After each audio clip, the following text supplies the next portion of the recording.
지난주 동네 마트에서 만난 65세 김 할머니의 이야기입니다. 이분이 저에게 이렇게 말씀하시더라고요.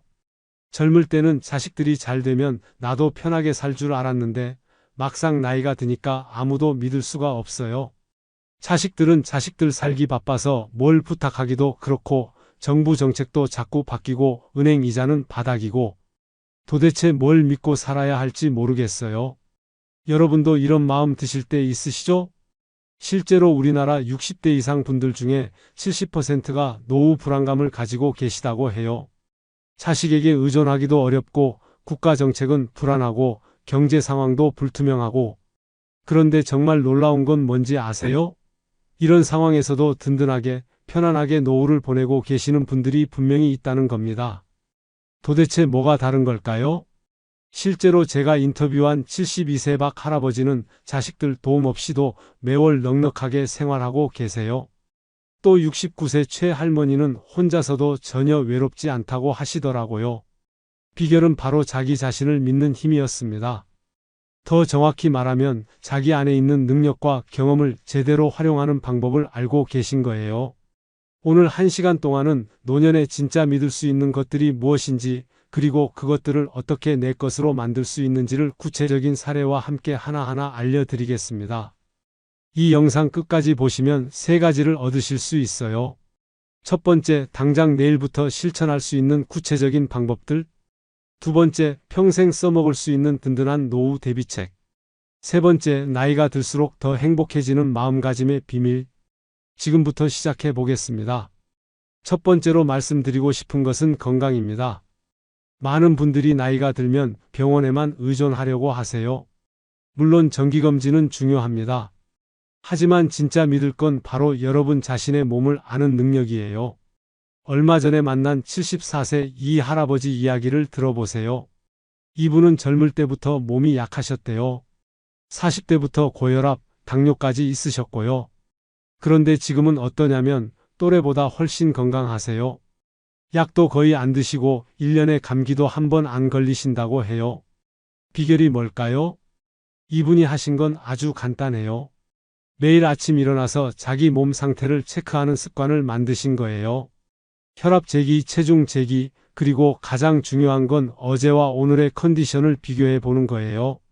오늘은 어제보다 무릎이 좀 아프네. 오늘은 소화가 잘 안 되네. 오늘은 기분이 좋네. 이렇게 자기 몸과 대화를 나누시는 거죠. 또 다른 예로 68세 정 할머니는 젊을 때 간호사셨어요. 퇴직하고 나서는 동네 어르신들 건강 상담을 해주고 계세요. 이분 말씀이 내가 제일 잘 아는 건 내 몸이야. 의사도 중요하지만 내가 내 몸의 전문가가 되어야 해라고 하시더라고요. 그럼 구체적으로 어떻게 실천하면 될까요? 첫 번째, 매일 아침 간단한 건강 체크 습관을 만드세요. 혈압계 하나, 체중계 하나면 충분해요. 둘째, 컨디션 일기를 써보세요. 스마트폰 메모장에라도 오늘 몸 상태 어때 이렇게 한 줄만 적어도 돼요. 셋째, 내 몸이 좋아하는 것과 싫어하는 것을 파악하세요. 어떤 음식을 먹으면 속이 편한지, 어떤 운동을 하면 개운한지 알아보는 거예요. 자, 그럼 이번에는 경제적인 부분에 대해 말씀드려 볼게요. 많은 분들이 노후에 가장 걱정하는 게 돈 문제죠. 연금도 불안하고 적금 이자도 낮고 물가는 계속 오르고 그런데 진짜 믿을 수 있는 건 바로 여러분이 평생 쌓아온 경험과 기술이에요. 제가 만난 63세 한 아저씨 이야기를 들려드릴게요. 이분은 회사에서 퇴직하고 나서 처음에는 막막하셨대요. 퇴직금도 얼마 안 되고 연금 받기까지는 시간이 있고 그런데 지금은 어떠냐면 한 달에 200만 원씩 꾸준히 버시고 계세요. 뭘 하시냐고요? 이분이 젊을 때 취미로 목공을 하셨어요. 나무로 간단한 가구도 만들고 수리도 하고 그런데 퇴직하고 나서 이웃들이 우리 집 문짝 좀 고쳐주세요. 선반 하나 만들어주세요. 이런 부탁을 하기 시작한 거예요. 처음에는 그냥 도와주셨는데 입소문이 나면서 지금은 정식으로 소규모 목공방을 운영하고 계세요. 또 다른 예로 59세 김 아줌마는 요리를 정말 잘 하세요. 특히 김치를 기가 막히게 담그시거든요. 처음에는 친구들한테 나눠주기만 하셨는데 지금은 인터넷으로 김치를 팔아서 월 100만 원 정도 수입이 있으시대요. 심지어 김치 담그는 법을 가르치는 클래스도 열고 계시고요. 여기서 중요한 것은 뭐냐면 이분들이 특별한 재주가 있어서 성공한 게 아니에요. 그냥 평생 해온 일, 좋아하던 일을 조금만 체계적으로 정리해서 다른 사람에게 도움이 되게 만든 거예요. 그럼 구체적으로 어떻게 하면 될까요? 첫 번째, 내가 평생 해온 일 중에서 다른 사람들이 어려워하는 것들을 적어보세요. 요리, 바느질, 정리정돈, 컴퓨터, 운전, 뭐든 좋아요. 둘째, 주변 사람들이 나에게 도움을 요청하는 것들을 생각해 보세요. 그게 바로 내가 잘하는 거예요. 셋째, 작게라도 시작해 보세요. 돈을 받겠다는 생각보다는 누군가에게 도움이 되겠다는 마음으로 시작하면 자연스럽게 수입도 따라와요. 실제로 이런 경우가 많은데요. 65세 박 할머니는 젊을 때 옷 수선을 잘 하셨어요. 지금도 동네 사람들 옷 줄여주고 단추 달아주고 하시는데 이제는 그것만으로도 용돈벌이가 충분히 되신다고 해요. 특별한 기술이 아니라 그냥 오랫동안 해온 일이 이제는 귀한 기술이 된 거죠. 자, 그럼 세 번째로 인간관계에 대해 이야기해 볼까요? 나이가 들면서 가장 외로운 게 사람들과의 관계가 줄어드는 거예요. 직장 동료들과는 멀어지고 자식들은 바빠서 자주 못 보고 친구들도 하나둘 연락이 뜸해지고 그런데 진짜 믿을 수 있는 관계는 바로 새로 만드는 관계예요. 70세 조 할아버지 이야기를 들어보세요. 이분은 퇴직하고 나서 처음에는 집에만 계셨대요. 할 일도 없고 만날 사람도 없고 그런데 지금은 어떠냐면 일주일이 모자랄 정도로 바쁘게 지내세요. 월요일은 등산 모임, 화요일은 탁구, 수요일은 독서 토론, 목요일은 봉사활동. 이렇게 매일매일 사람들과 만나고 있어요. 비결이 뭘까요? 이분이 하신 건 아주 간단해요. 자기가 관심 있는 것들을 하나씩 찾아서 관련 모임에 참여하신 거예요. 처음에는 어색하셨겠지만 같은 관심사를 가진 사람들이니까 금세 친해지시더라고요. 또 67세 윤 할머니는 더 적극적이에요. 아파트 분여회 활동도 하시고 경로당에서도 활동하시고 심지어 온라인 카페도 운영하고 계세요. 같은 동네 할머니들끼리 정보도 나누고 함께 여행도 가고 이분 말씀이 나이가 들수록 새로운 친구가 더 소중해요. 서로 비슷한 처지니까 더 잘 통하거든요 라고 하시더라고요. 여기서 놓치면 안 되는 포인트가 있어요. 기존 관계를 유지하는 것도 물론 중요하지만 새로운 관계를 만드는 것이 더 중요해요. 왜냐하면 비슷한 나이, 비슷한 상황에 있는 사람들끼리는 서로를 더 잘 이해할 수 있거든요. 그럼 구체적으로 어떻게 실천하면 될까요? 첫 번째, 내가 좋아하는 것, 관심 있는 것을 하나 정해 보세요. 운동이든 독서든 요리든 뭐든 좋아요. 둘째, 그것과 관련된 모임이나 동호회를 찾아보세요. 동네 주민센터, 복지관, 인터넷 카페 등에서 쉽게 찾을 수 있어요. 셋째, 처음에는 어색해도 꾸준히 참여해 보세요. 한두 번으로는 친해지기 어려워도 계속 나가다 보면 자연스럽게 친해져요. 지금부터 더 중요한 이야기를 해드리려. 네 번째는 바로 마음가짐이에요. 많은 분들이 나이가 들면서 이제 늙었으니까, 이제 쓸모없으니까 이런 생각을 하세요. 하지만 진짜 믿을 수 있는 건 바로 나이가 주는 지혜와 경험이에요. 제가 만난 75세강 할머니는 정말 인상적이었어요. 이분이 저에게 이런 말씀을 하시더라고요. 젊을 때는 모든 걸 급하게 하려고 했어요. 빨리빨리, 많이. 그런데 나이가 들고 보니까 천천히 제대로 하는 게 더 좋다는 걸 알겠어요. 젊은 사람들은 경험이 없어서 시행착오를 많이 하지만 우리는 이미 다 겪어봤으니까 바로바로 답을 알 수 있거든요. 실제로 이런 예가 있어요. 62세 임 아저씨는 젊은 사업가들한테 멘토링을 해주고 계세요. 사업 경험이 풍부하시거든요. 성공도 해보고 실패도 해보고 그런 경험들이 지금 젊은 사람들한테는 정말 소중한 자산이 되고 있어요. 한 달에 몇 번씩 강의도 하시고 상담도 해주시고 수입도 상당하시대요. 또 다른 예로 58세 정 아줌마는 육아 경험을 살려서 맞벌이 부부들을 도와주고 계세요. 아이들 돌봐주고 간단한 집안일도 도와주고 젊은 엄마들이 정말 고마워하신다고 해요. 왜냐하면 육아 경험이 풍부하시니까 아이들도 잘 다루시고 엄마들 마음도 잘 아시거든요. 여기서 중요한 건 뭐냐면 나이 든 것을 부담이나 약점으로 생각하지 말고 강점으로 생각하는 거예요. 젊은 사람들이 가지지 못한 경험과 지혜, 그리고 여유로움이 있잖아요. 그게 바로 우리만의 무기예요. 구체적으로 실천하는 방법은 이래요. 첫 번째, 내가 살아오면서 겪은 경험들을 정리해 보세요. 성공 경험도 좋고 실패 경험도 좋아요. 둘째, 그 경험들 중에서 다른 사람들에게 도움이 될 만한 것들을 찾아보세요. 셋째, 주변에서 비슷한 상황에 있는 사람들이 있다면 조언을 해주세요. 처음에는 부담스러울 수도 있지만 도움을 받은 사람들의 고마워하는 모습을 보면 정말 보람을 느끼실 거예요. 절반 지났는데 이제 핵심 중에 핵심을 말씀드릴게요. 다섯 번째는 바로 자기 개발이에요. 많은 분들이 나이가 들면 이제 배울 것도 없고 새로운 것 하기엔 너무 늙었어 이렇게 생각하세요. 하지만 진짜 믿을 수 있는 건 바로 계속 배우고 성장하는 나 자신이에요. 73세 김 할아버지 이야기를 들어보세요. 이분은 65세에 컴퓨터를 처음 배우기 시작하셨어요. 처음에는 마우스 잡는 것도 어려우셨대요. 그런데 지금은 어떠냐면 유튜브 채널을 운영하고 계세요. 주로 전통 목공예에 대한 내용인데 구독자가 10,000명이 넘는다고 해요. 광고 수익도 상당하시고요. 이분이 어떻게 하셨는지 아세요? 처음에는 동네 복지관에서 컴퓨터 기초반을 다니셨어요. 그 다음에는 인터넷 검색하는 법, 이메일 쓰는 법, 하나씩 배워가시면서 점점 실력이 늘어나신 거예요. 지금은 젊은 사람들보다 유튜브를 더 잘 다루신다고 해요. 또 다른 예로 61세 박 아줌마는 영어를 배우고 계세요.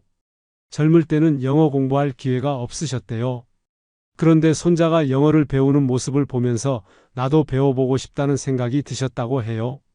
지금은 영어 회화반에 다니시면서 외국인 관광객들한테 길 안내도 해주시고 간단한 대화도 하신다고 해요. 여기서 놓치면 안 되는 것이 있어요. 새로운 것을 배우는 게 단순히 취미나 시간 때우기가 아니라 뇌 건강에도 정말 좋다는 거예요. 의학적으로도 증명된 사실이에요. 새로운 것을 배우면 뇌의 신경세포들이 활발해져서 치매 예방에도 도움이 된다고 해요. 그럼 어떻게 시작하면 될까요? 첫 번째, 내가 평생 해보고 싶었던 것들을 적어보세요. 악기, 외국어, 그림, 춤, 뭐든 좋아요. 둘째, 그 중에서 가장 관심 있는 것 하나를 골라서 관련 강좌나 동호회를 찾아보세요. 요즘은 온라인으로도 많은 강의를 들을 수 있어요. 셋째, 처음에는 어려워도 포기하지 마세요.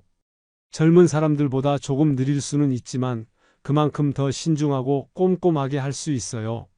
자, 이번에는 여섯 번째로 취미와 여가 활동에 대해 이야기해 볼게요. 많은 분들이 퇴직하고 나서 할 일이 없다, 심심하다고 하세요. 하지만 진짜 믿을 수 있는 건 바로 내가 진심으로 즐길 수 있는 것들이에요. 69세 최 할머니는 서예를 하세요. 젊을 때는 바빠서 못했는데 이제는 시간이 있으니까 제대로 배우고 계시거든요. 처음에는 그냥 취미로 시작하셨는데 실력이 늘면서 이제는 동네 서예반 선생님까지 하고 계세요. 제자들도 10명 넘게 있고 전시회도 열고 정말 행복하게 지내시더라고요. 또 66세 한 아저씨는 사진을 찍어요. 디지털 카메라 하나 사서 동네 곳곳을 다니면서 사진을 찍으시거든요. 처음에는 그냥 재미로 하셨는데 찍은 사진들을 인터넷에 올리니까 사람들이 좋아하더라고요. 지금은 동네 사진 동호회 회장도 하시고 사진전도 열고 계세요.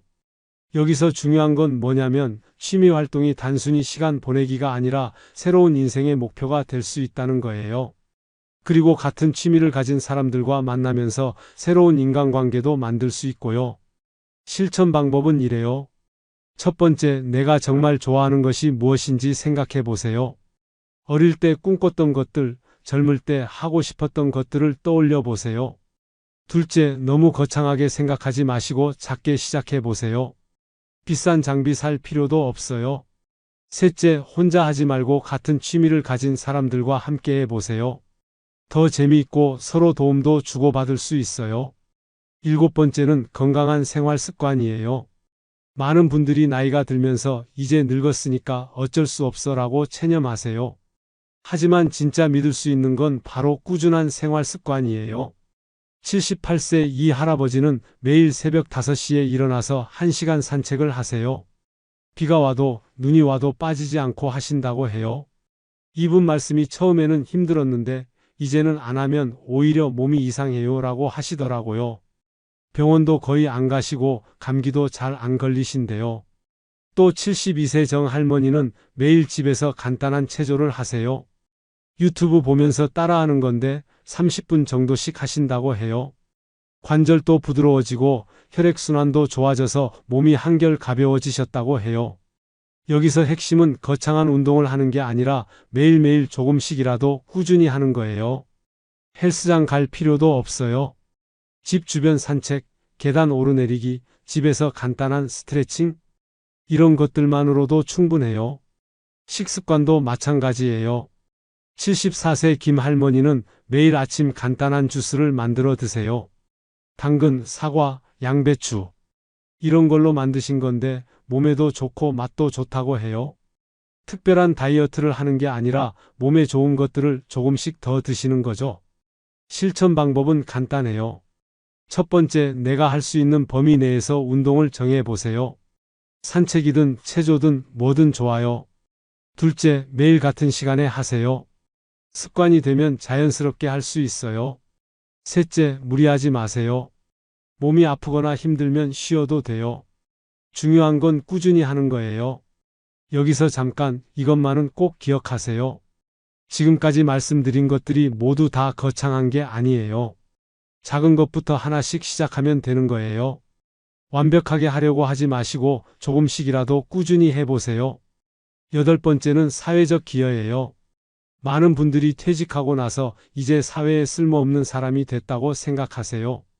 하지만 진짜 믿을 수 있는 건 바로 내가 사회에 기여할 수 있는 능력이에요. 67세 박 아저씨는 동네 아이들한테 태권도를 가르쳐주고 계세요. 젊을 때 태권도장을 운영하셨거든요. 지금은 무료로 아이들을 가르쳐 주시는데 아이들도 좋아하고 부모들도 고마워한다고 해요. 이분 말씀이 돈을 받고 안 받고가 중요한 게 아니라 내가 누군가에게 도움이 된다는 게 가장 기뻐요 라고 하시더라고요. 또 71세 조 할머니는 독거노인들을 위한 봉사활동을 하고 계세요.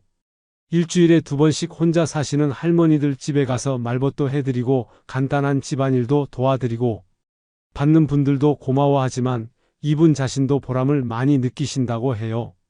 여기서 놓치면 안 되는 포인트가 있어요. 봉사활동이나 사회기여가 꼭 거창한 것일 필요는 없다는 거예요. 내가 잘할 수 있는 것, 경험이 있는 것으로 다른 사람을 도와주는 것만으로도 충분해요. 예를 들어서 요리를 잘 하시는 분예를 들어서 요리를 잘 하시는 분은 혼자 사시는 이웃에게 반찬을 나눠 드릴 수 있고 운전을 잘 하시는 분은 병원 가기 어려운 분들을 도와드릴 수 있어요. 작은 도움이지만 받는 사람에게는 정말 큰 힘이 되거든요. 구체적인 실천 방법은 이래요. 첫 번째, 내가 잘할 수 있는 것들을 생각해 보세요. 특별한 기술이 아니어도 돼요. 둘째, 주변에서 도움이 필요한 사람들이 있는지 살펴보세요. 동네 주민센터나 복지관에 가면 봉사활동 정보를 쉽게 얻을 수 있어요. 셋째, 너무 부담 갖지 마시고 내가 할 수 있는 범위 내에서 시작해 보세요. 9번째는 정신적 안정감이에요. 나이가 들면서 가장 힘든 게 불안감이에요. 미래에 대한 걱정, 건강에 대한 걱정, 경제적 걱정. 하지만 진짜 믿을 수 있는 건 바로 내 마음의 평화를 지키는 능력이에요. 75세 윤 할머니는 매일 아침 30분씩 명상을 하세요. 처음에는 명상이 뭐 대단한 거야 하고 생각하셨는데 해보니까 마음이 정말 편해지시더라고요. 걱정이 많으셨는데 명상을 하고 나면 그런 걱정들이 많이 줄어든다고 해요. 또 68세 김 할아버지는 일기를 쓰세요. 매일 저녁에 하루 있었던 일들을 간단하게 적으시는 건데 이렇게 하다 보니까 감사한 일들을 더 많이 발견하게 되신다고 해요. 오늘 날씨가 좋았다. 이웃이 인사해줬다. 맛있는 걸 먹었다. 이런 작은 것들도 적다 보면 하루하루가 소중하게 느껴진다고 하시더라고요. 여기서 중요한 건 뭐냐면 정신적 안정감은 저절로 생기는 게 아니라 의식적으로 만들어가는 거예요. 부정적인 생각보다는 긍정적인 생각에 집중하고 걱정보다는 감사한 것들을 찾아보는 연습이 필요해요. 실천 방법은 이래요. 첫 번째, 매일 감사한 일 3가지씩 찾아보세요. 아주 작은 것이라도 좋아요. 둘째, 걱정이 생기면 이 걱정이 정말 필요한 걱정인가? 자문해 보세요. 대부분의 걱정은 실제로 일어나지 않아요. 셋째, 마음을 편하게 해주는 활동을 찾아보세요. 독서든 음악 감상이든 산책이든 뭐든 좋아요. 마지막 정리, 오늘의 하이라이트입니다. 10번째는 바로 미래에 대한 희망이에요. 많은 분들이 나이가 들면서 이제 미래가 뭐 있어 하고 포기하세요. 하지만 진짜 믿을 수 있는 건 바로 아직도 펼쳐질 내 인생의 가능성이에요. 제가 만난 분 중에 80세에 그림을 시작한 할머니가 계세요. 젊을 때는 그림과 전혀 상관없는 일을 하셨는데 80세가 되어서야 처음 붓을 잡으셨대요.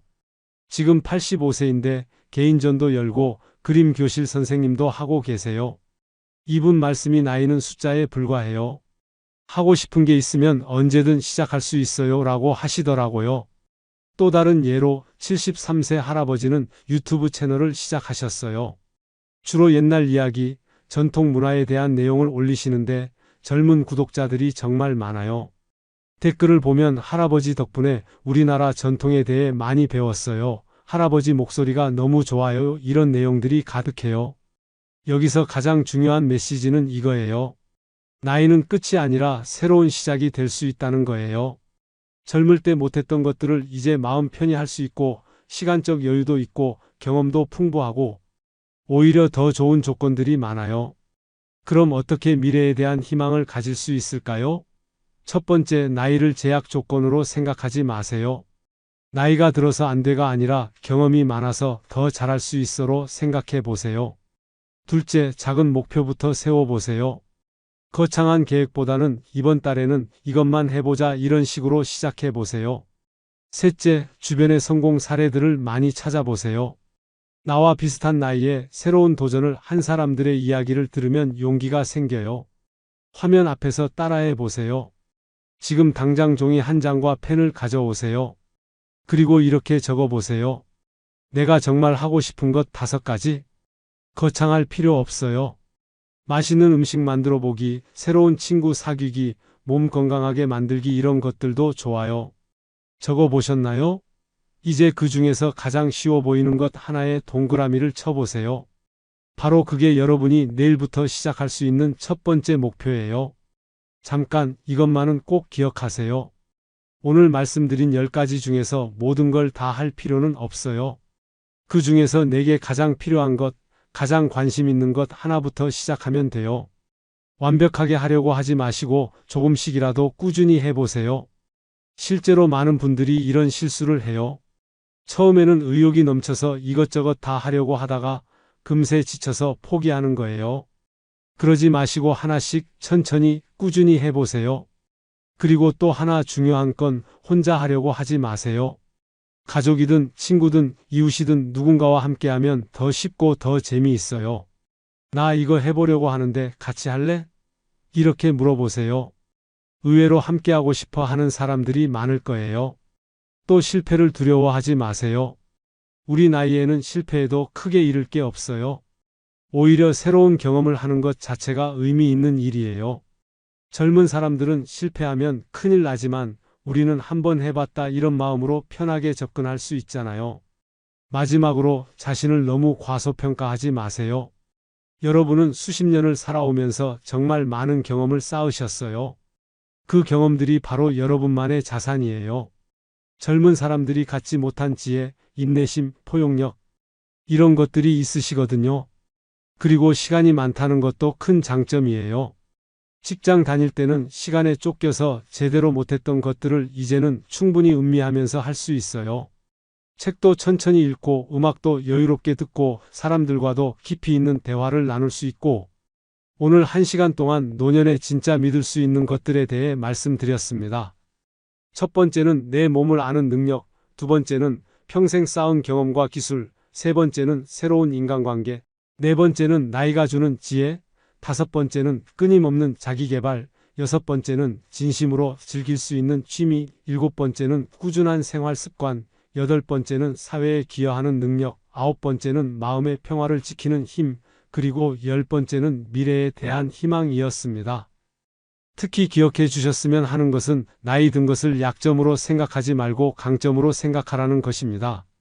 젊은 사람들이 갖지 못한 경험, 지혜, 여유로움이 바로 우리만의 무기거든요.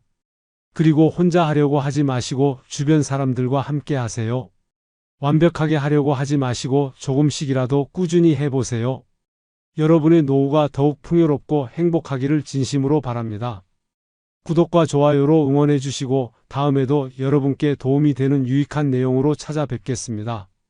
오늘도 건강하고 행복한 하루 보내세요. 감사합니다.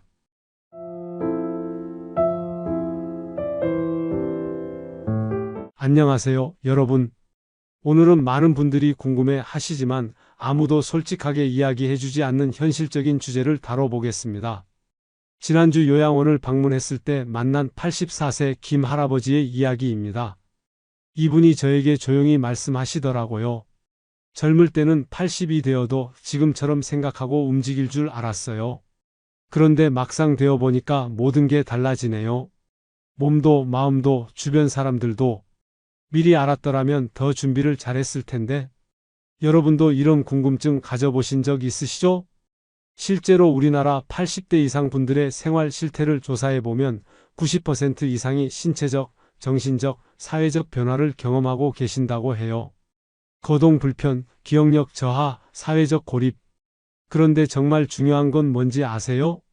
이런 변화들을 미리 알고 준비한 분들과 그렇지 않은 분들의 삶의 질이 천지 차이라는 겁니다. 도대체 뭘 미리 준비해야 하는 걸까요? 실제로 제가 인터뷰한 87세 박 할머니는 같은 나이대지만 훨씬 평온하게 지내고 계세요. 또 82세 최 할아버지는 현실을 받아들이면서도 나름대로 행복을 찾고 계시고요.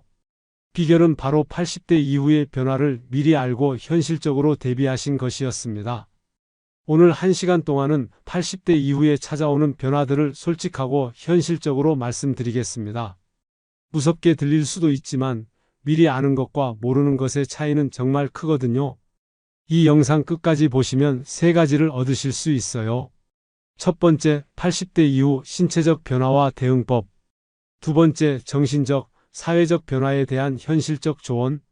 세 번째, 그래도 존엄하고 평안한 노년을 위한 실전 가이드. 지금부터 솔직한 현실 이야기를 시작해 보겠습니다. 첫 번째로 가장 현실적인 부분부터 말씀드리려. 80대 이후에는 몸의 변화가 정말 급격해져요.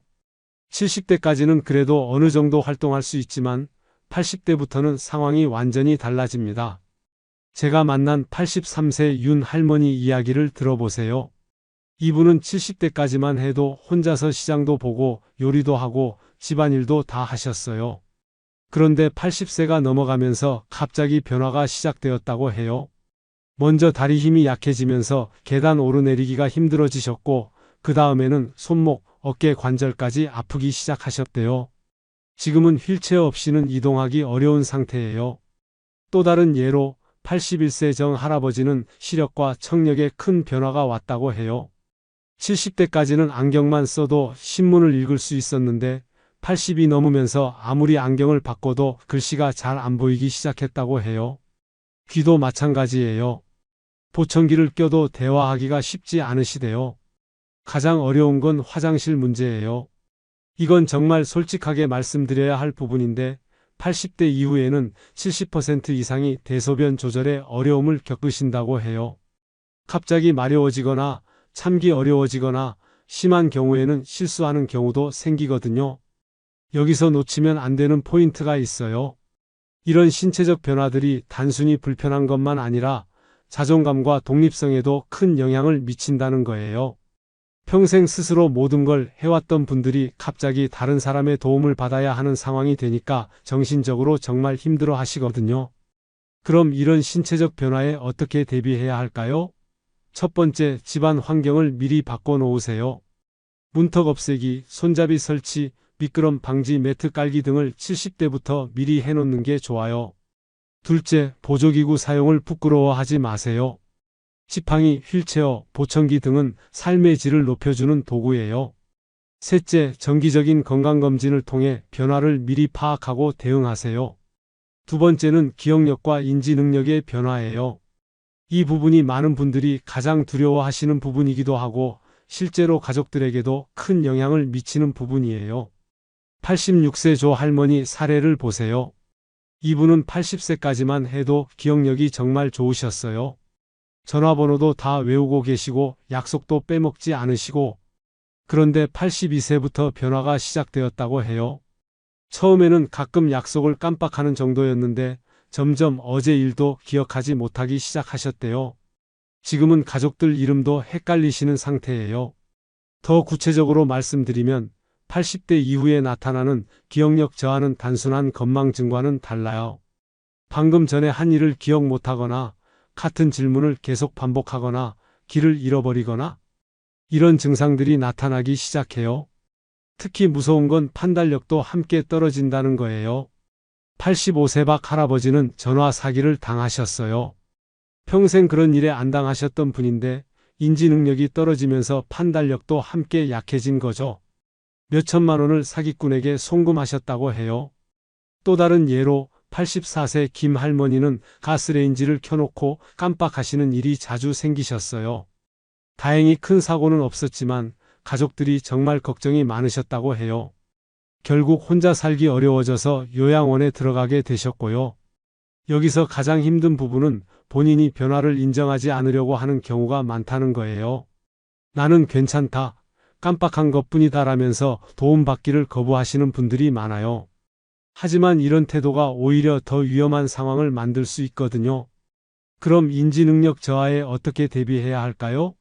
첫 번째, 조기 발견이 중요해요. 치매 검사를 정기적으로 받아서 변화를 빨리 파악하는 게 좋아요. 둘째, 안전장치를 미리 만들어 놓으세요. 자동으로 꺼지는 가스레인지, 응급상황 알림 시스템 등을 설치해 놓는 거예요. 셋째, 가족들과 미리 상의해 놓으세요. 어떤 상황이 되면 도움을 받을지 미리 정해 놓는 게 좋아요. 세 번째는 사회적 관계의 급격한 변화예요. 80대가 되면 주변 사람들이 하나둘씩 떠나가기 시작해요. 이게 정말 현실적으로 가장 슬픈 부분이기도 해요. 제가 인터뷰한 88세 이 할아버지 이야기를 들어보세요. 이분 말씀이 친구들이 하나씩 세상을 떠나가요.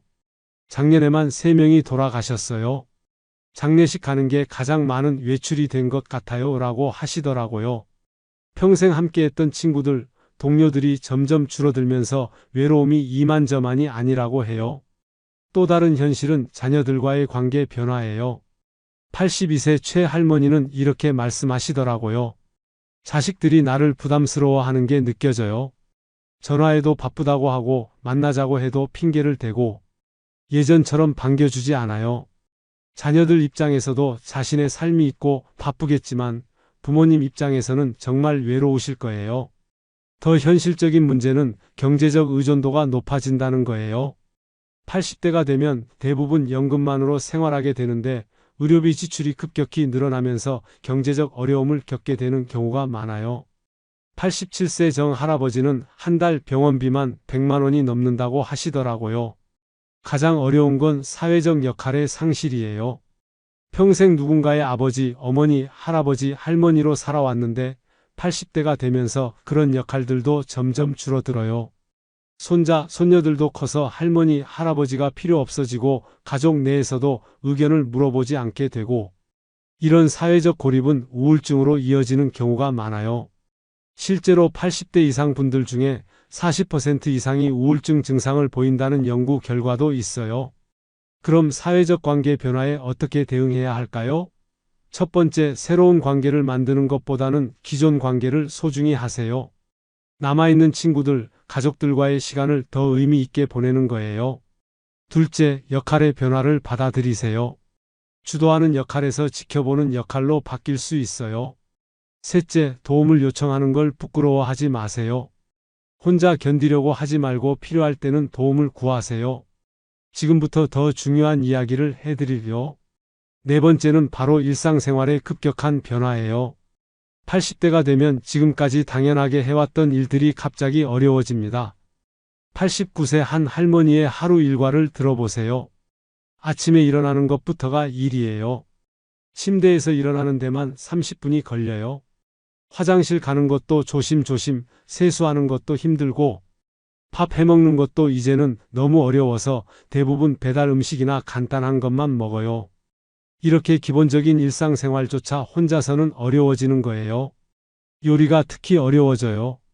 83세 박 할아버지는 평생 요리는 아내가 해주셨는데 아내가 먼저 돌아가시고 나서 혼자 해먹어야 하는데 정말 힘들다고 하세요.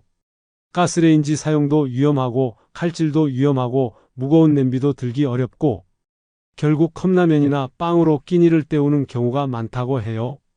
쇼핑도 마찬가지예요. 85세 조 할머니는 시장 가는 것도 이제는 큰 외출이에요.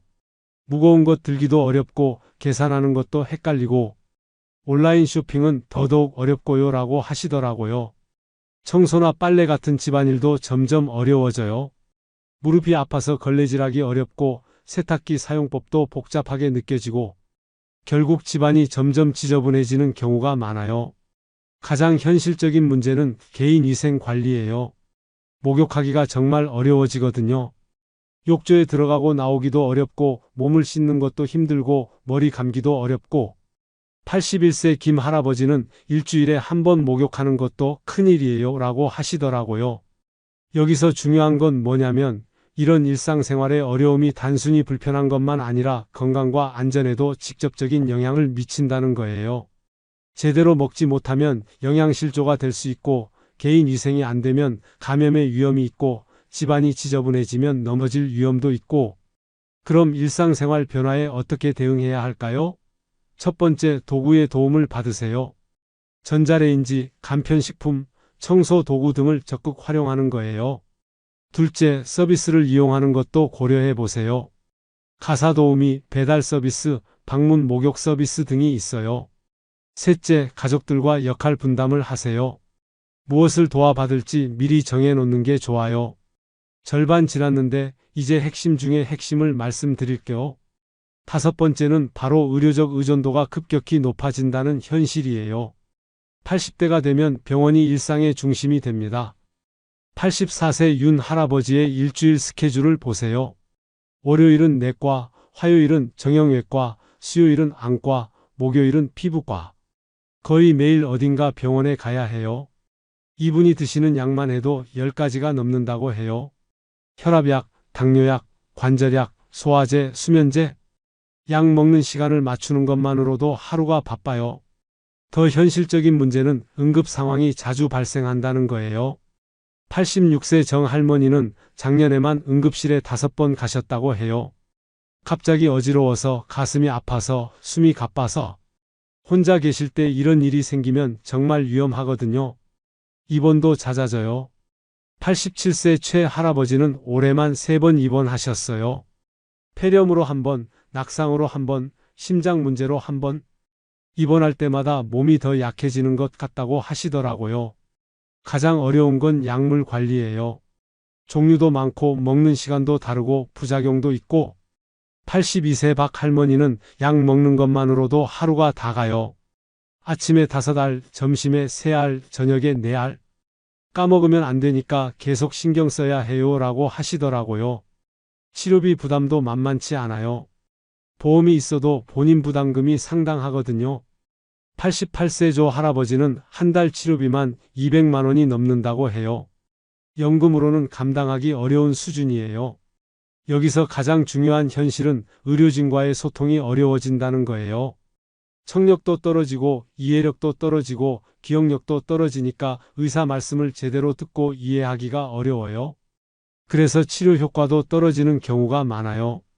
그럼 의료적 의존도 증가에 어떻게 대응해야 할까요?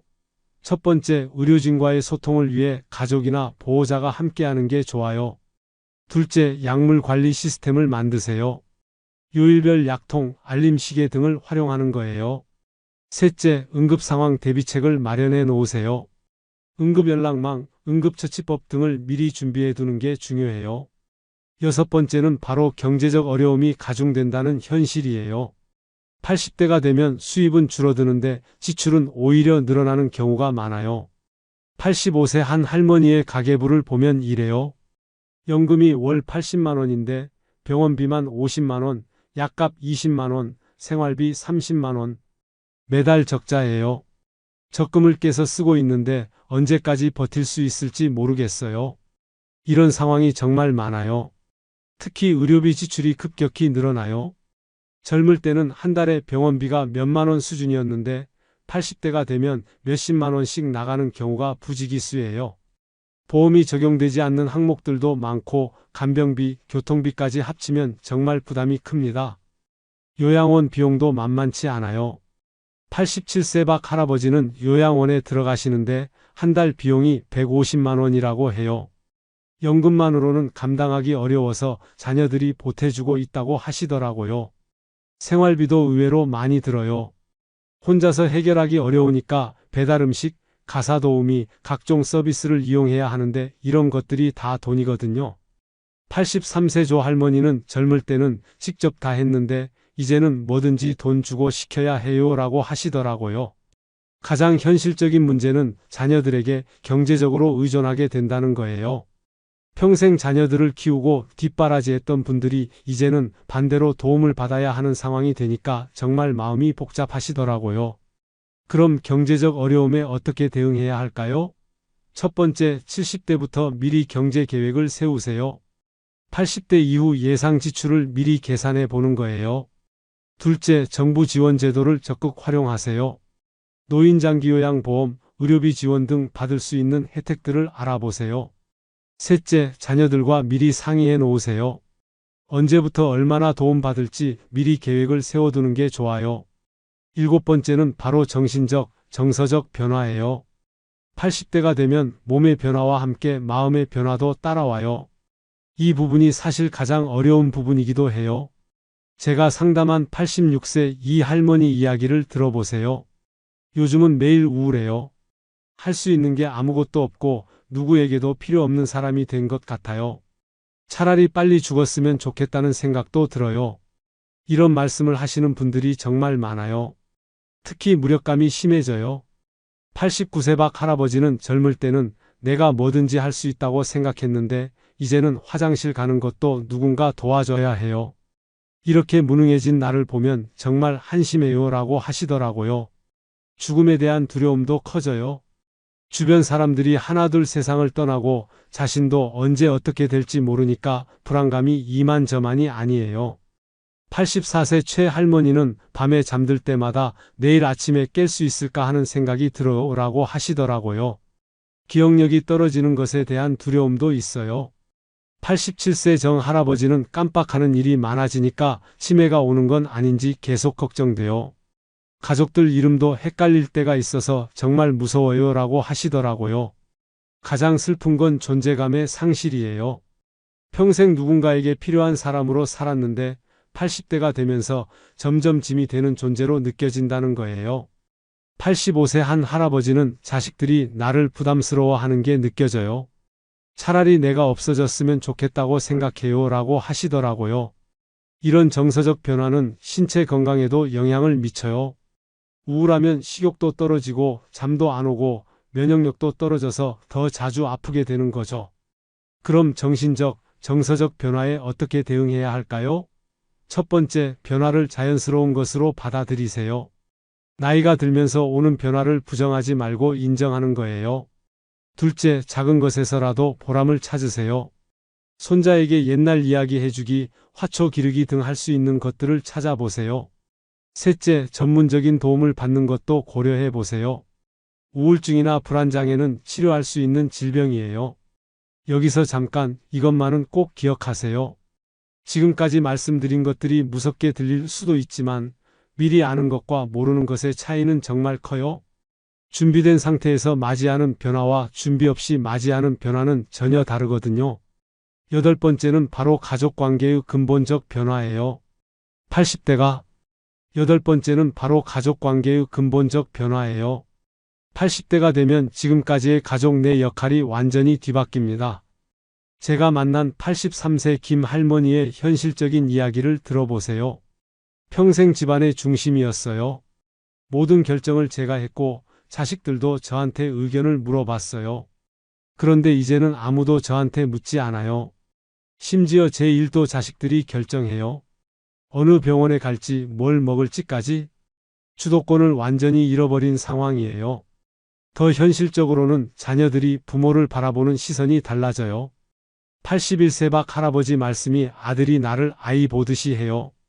아버지 이거 하면 안 돼요. 아버지 저거 위험해요 하면서 뭐든지 제재하려고 해요. 마치 내가 철없는 아이가 된 것 같아요 라고 하시더라고요. 부양 부담 문제도 현실적으로 심각해요. 85세 조 할머니의 딸은 이렇게 말했어요. 어머니 모시느라 제 삶이 없어요. 직장도 그만두고 친구들과 만날 시간도 없고 솔직히 언제까지 이렇게 살아야 할지 막막해요. 자녀들도 자신의 삶이 있는데 부모 돌봄으로 인해 많은 것을 포기하게 되는 거죠. 가장 마음 아픈 건 서로에 대한 원망이 생긴다는 거예요. 부모는 자식들이 나를 귀찮아한다고 생각하고 자식들은 언제까지 이렇게 희생해야 하나라고 생각하게 되는 거예요. 87세 이 할아버지는 차라리 요양원에 가는 게 나을 것 같아요. 자식들 눈치 보며 사는 것보다는 라고 하시더라고요. 손자, 손녀와의 관계도 달라져요. 예전에는 할아버지, 할머니가 특별한 존재였는데 이제는 아이들도 할아버지, 할머니와 시간 보내는 걸 부담스러워해요. 84세 정 할머니는 손자가 와도 핸드폰만 보고 빨리 가고 싶어 하는 게 보여요 라고 하시더라고요. 재산 문제로 가족 갈등이 생기는 경우도 많아요. 86세 한 할아버지는 자식들이 내 재산에만 관심 있는 것 같아요. 병문안 와서도 재산 이야기만 하고 정작 내가 아픈 건지 관심 없어요 라고 하시더라고요. 이런 가족관계 변화는 정말 현실적인 문제예요. 그럼 어떻게 대응해야 할까요? 첫 번째, 역할 변화를 받아들이세요. 주도하는 역할에서 조언하는 역할로 바뀔 수 있어요. 둘째, 자녀들의 어려움도 이해하려고 노력하세요. 그들도 힘든 상황이에요. 셋째, 솔직한 대화를 나누세요. 서로의 마음을 숨기지 말고 표현하는 게 중요해요. 아홉 번째는 바로 죽음과 마주하게 되는 현실이에요. 80대가 되면 죽음이 더 이상 먼 이야기가 아니라 현실적인 문제가 됩니다. 88세 윤 할아버지의 솔직한 고백을 들어보세요. 작년에만 친구 5명이 세상을 떠났어요. 장례식장에 가는 게 가장 많은 외출이 됐어요. 다음에는 내 차례인가 하는 생각이 계속 들어요. 주변 사람들의 죽음을 자주 목격하게 되면서 자신의 죽음도 현실로 다가오는 거예요. 건강검진 결과가 나올 때마다 불안해요. 82세 최 할머니는 병원에 갈 때마다 무슨 나쁜 소식을 들을까 봐 떨려요. CT 찍고 혈액 검사하고 결과 기다리는 시간이 정말 길어요 라고 하시더라고요. 몸의 신호들도 예전과 다르게 느껴져요. 84세 박 할아버지는 가슴이 조금만 아파도 심장마비인가 싶고 머리가 아프면 뇌출혈인가 싶고 모든 증상이 죽음과 연결되는 것 같아요 라고 하시더라고요. 가장 현실적인 문제는 죽음을 준비해야 한다는 거예요. 유언장 작성, 장례 준비, 재산 정리 이런 것들을 미루기 어려운 나이가 되는 거죠. 86세 조 할머니는 요즘 장례용품점 앞을 지날 때마다 한 번씩 둘러봐요. 미리 준비해놔야 자식들이 편할 것 같아서요 라고 하시더라고요. 혼자 죽을지도 모른다는 두려움도 있어요. 89세 정 할아버지는 밤에 혼자 있으면 이대로 죽으면 누가 알까 하는 생각이 들어요. 며칠 후에나 발견될 수도 있고 라고 하시더라고요. 이런 죽음에 대한 두려움과 현실적 준비에 어떻게 대응해야 할까요? 첫 번째, 죽음을 자연스러운 과정으로 받아들이려고 노력하세요. 피할 수 없는 현실이라면 준비하는 게 낫죠? 둘째, 가족들과 솔직하게 대화하세요. 어떤 죽음을 원하는지, 어떤 장례를 원하는지 미리 얘기해 두세요. 셋째, 종교나 철학적 위안을 찾아보세요. 죽음에 대한 두려움을 줄여주는 데 도움이 될 수 있어요. 마지막 정리, 오늘의 하이라이트입니다. 10번째는 바로 그래도 존엄하게 살 수 있는 방법들이에요. 지금까지 어려운 현실들을 말씀드렸지만 그래도 80대를 존엄하게 보낼 수 있는 방법들이 있어요. 제가 만난 91세강 할머니는 정말 인상적이셨어요. 몸은 불편하시지만 정신은 또렷하시고 매일 일기를 쓰신다고 해요. 내가 살아온 이야기를 적어 놓으면 후손들에게 도움이 될 것 같아요. 비록 몸은 아프지만 마음은 평안해요 라고 하시더라고요.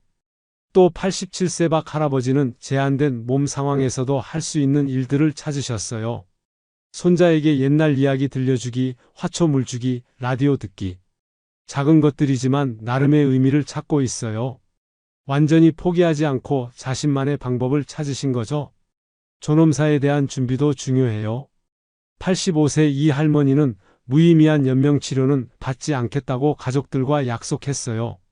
품위 있게 생을 마감하고 싶어요 라고 하시더라고요. 자신의 죽음에 대해서도 주도권을 가지려고 하시는 거예요. 마지막 시간을 의미 있게 보내는 방법들도 있어요. 89세 조 할아버지는 평생 못했던 것들을 하나씩 해보고 있어요. 그림 그리기, 시 쓰기. 서툴지만 재미있어요 라고 하시더라고요. 가족들과의 화해도 중요해요.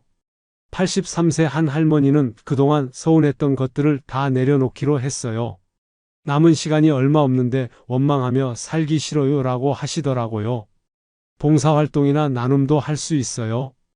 86세 정 할아버지는 몸이 불편하시지만 전화로 다른 독거노인들과 안부를 주고받는 일을 하고 계세요. 나보다 더 외로운 분들이 많아요. 전화 한 통이라도 위안이 되는 것 같아요 라고 하시더라고요. 그럼 80대를 존엄하게 보내려면 어떻게 해야 할까요? 첫 번째, 작은 것에서라도 의미를 찾으세요. 완전히 포기하지 말고 할 수 있는 것들을 찾아보세요. 둘째, 과거에 매달리지 말고 현재에 집중하세요. 지금 이 순간이 가장 중요해요.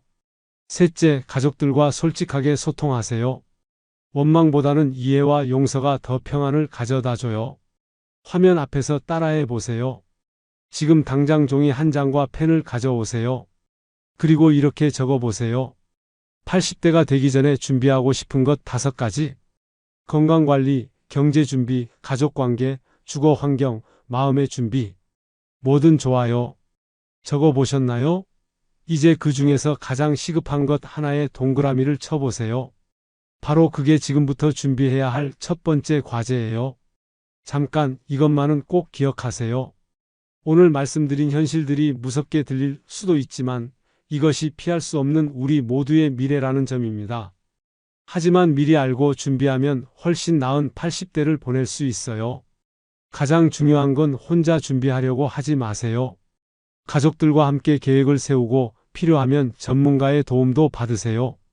사회복지사, 간병인, 의료진, 도움받는 걸 부끄러워하지 마세요. 그리고 너무 미래만 걱정하지 마시고 현재를 소중히 하세요. 지금 건강할 때, 지금 가족들과 함께 할 수 있을 때 그 시간들을 더 의미 있게 보내세요. 마지막으로 80대도 인생의 한 과정이라는 걸 받아들이세요.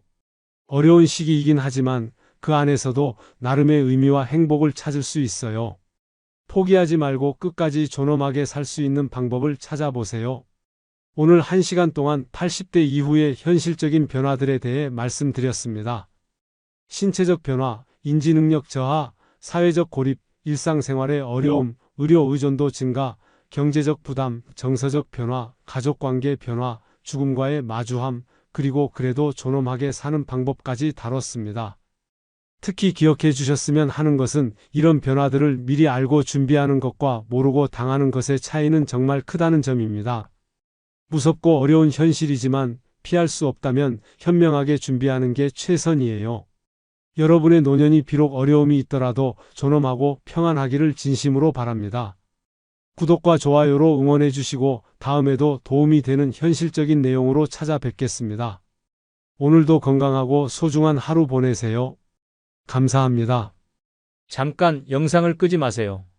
지금부터 30초만 투자하면 여러분의 노후가 완전히 달라질 수 있습니다. 상상해 보세요. 20년 후의 여러분 모습을. 아침에 눈을 뜨면 어디에 있을까요? 침대에서 일어나기 힘들어서 누군가의 도움을 기다리고 있을까요? 아니면 여전히 두 다리로 씩씩하게 걸어서 친구들을 만나러 갈까요? 통장을 열어봤을 때 바닥이 보일까요? 아니면 여유롭게 손자 손녀에게 용돈도 주고 가끔 여행도 떠날 수 있을까요? 스마트폰을 보며 혼자서도 병원 예약을 하고 은행 업무를 볼 수 있을까요? 아니면 젊은 직원의 눈치를 보며 어르신, 이렇게 하시면 안 돼요 라는 말을 들으며 위축될까요? 지금 이 순간이 바로 그 미래를 결정하는 분기점입니다. 오늘 여러분께 보여드릴 것은 단순한 노후 준비가 아닙니다. 존엄한 노후를 위한 생존 매뉴얼입니다. 제가 지난 10년간 만난 수천 명의 어르신들을 통해 깨달은 진실을 말씀드리겠습니다. 노후는 갑자기 찾아오지 않습니다. 지금 이 순간부터 이미 시작되고 있습니다. 그리고 준비된 사람과 준비하지 않은 사람의 차이는 상상하시는 것보다 훨씬 큽니다. 여러분은 지금 어떤 노후를 꿈꾸고 계신가요? 막연하게 건강하게만 살면 되라고 생각하고 계신가요? 아니면 구체적인 계획이 있으신가요? 오늘 이 영상을 끝까지 보시면 여러분은 완전히 달라질 겁니다. 노후를 막연한 두려움의 대상이 아니라 충분히 준비할 수 있는 인생의 새로운 장으로 보게 될 것입니다. 지금부터 3명의 실제 인물을 만나보겠습니다.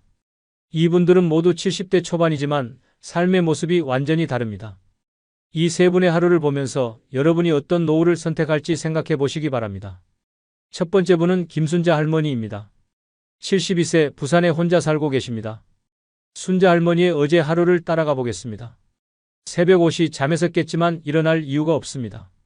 침대에서 천장만 바라보며 일시간을 보냅니다. 6시가 되어서야 몸을 일으킵니다.